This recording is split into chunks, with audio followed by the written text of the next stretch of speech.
vakomana panguva ino vatanga kutya, aiwa vachiva vachibatira hana mumaoko, aiwa nokuona kuti aiwa the vice president aiwa Kembo Muhadhi vachiona kuti panguva ino utano hwavo unenge aiwa hwaparara, panoonekwa kunzi vanogova vachipikiwa aiwa neejeti kubva vaendeswa kunyika yeSouth Africa kuti vanosika medical attention. Vanenge vachiadresa another issue kuti aiwa healthcare system yenyika yeZimbabwe yapararawo zvekare, vachiona the same kuti why is it vakomana vasiri kutreatwa munyika yeZimbabwe. Sina kuna masvika mudanyigo panapa kuti vasubscribe or like or on the bell kumachana chete usana chipost mapictures amurikona ayo uranyora chete.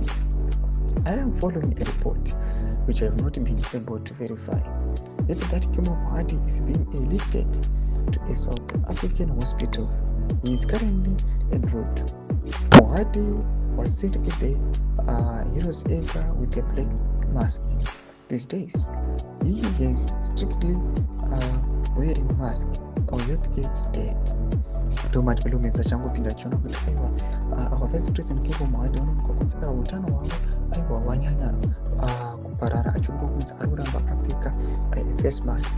There is this other big anoonekwa zvekare aiwa rally achionekwa kuti aiwa akanga achitokotsera, vanhu vanyazoona kuti aiwa makuruwane dai zvavo vanozorora aiwa vangadai vasingazvinetsi kana vasinganetsewi kana kuti nemaresponsibilities avanofanira kufulfilla, vakangonozorora zvavo vachiwana mari dzavo zvinenge zvangonaka. Mashoko anobuda nyika panapa nemacitizens vachibuda vachiona kuti aiwa the vice president Kembo Muhadhi vanenge vari kuzvinyanya kushungurudza miri yavo. Tudze mafungiro enyu kuti bii pamusoro pechitiko ichi kunyanya kune section menu. Subscribe or like, turn on the bell icon.